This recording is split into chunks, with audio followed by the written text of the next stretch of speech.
Potensi default yang dialami oleh raksasa properti China Evergrande Group diperkirakan akan berdampak pada bursa Asia termasuk indeks harga saham gabungan. Kita akan simak informasi selengkapnya dalam Topic of the Day berikut ini. Perusahaan properti terbesar kedua di Tiongkok berdasarkan penjualan China Evergrande Group saat ini menghadapi potensi kebangkrutan akibat utang yang dihadapi perusahaan saat ini mencapai lebih dari 300 miliar dolar Amerika. Potensi kebangkrutan tersebut pun memicu gelombang protes dari para investor perusahaan. Hingga akhir Juni 2021 lalu, Evergrande memiliki utang yang nyaris mencapai 2 triliun yuan atau setara sekitar 305 miliar dolar Amerika pada pembukuannya. Jumlah tersebut masih ditambah utang lain yang tidak tercatat dengan jumlah yang belum diketahui. Krisis Evergrande sendiri telah memicu spekulasi apakah pemerintah akan turun tangan untuk menyelamatkan perusahaan tersebut. Sementara beberapa perusahaan milik negara, Shenzhen Palace Housing Group Co. Ltd. dan Shenzhen Investment Ltd. yang dikendalikan oleh Komisi Pengawasan dan Administrasi Aset Shenzhen sedang dalam pembicaraan dengan Evergrande mengenai proyek-proyek di Shenzhen. Evergrande sendiri telah memiliki lebih dari 1.300 proyek properti di lebih dari 280 wilayah di seluruh China.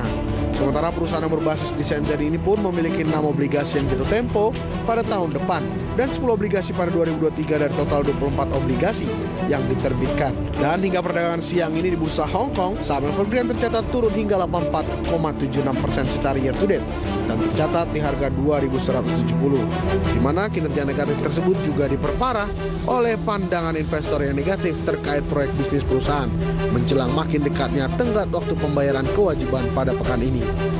Tak hanya itu, kinerja negatif Evergrande juga ditunjukkan oleh unit bisnis properti perusahaan yang turun lebih dari 8%, diikuti oleh unit mobil listrik yang terkoreksi 2%. Sedangkan perusahaan streaming film Hang Tank Net yang mayoritas sahamnya dimiliki oleh Evergrande juga menunjukkan kinerja negatif hingga 10% di tahun ini.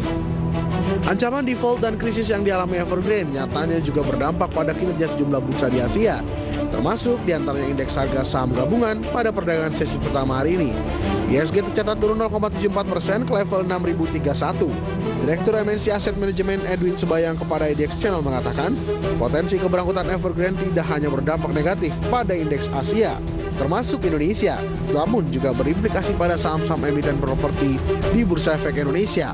Menurut Edwin, investor akan cenderung berhati-hati terhadap saham sektor properti. Meski demikian, saham 5 emiten properti berkapitalis jumbo di Bursa Efek Indonesia masih mencatatkan kinerja bervariasi di sesi pertama perdagangan hari ini. Kelima emiten tersebut yakni Pakuwon Jati, Summarecon Agung, Ciputra Development, Bumi Serpong Damai, serta Lipo Karawaci. Kelima saham tersebut mencatatkan kinerja bervariasi dari mulai minus 1,99% hingga naik 0,56%. Edwin mengatakan selain berefek pada saham properti, potensi krisis yang dialami Evergrande juga diperkirakan akan menjadi sentimen negatif bagi saham sektor perbankan. Meski demikian, sentimen tersebut diperkirakan hanya akan berdampak sesaat bagi kedua sektor tersebut. Berbagai sumber IDX Channel.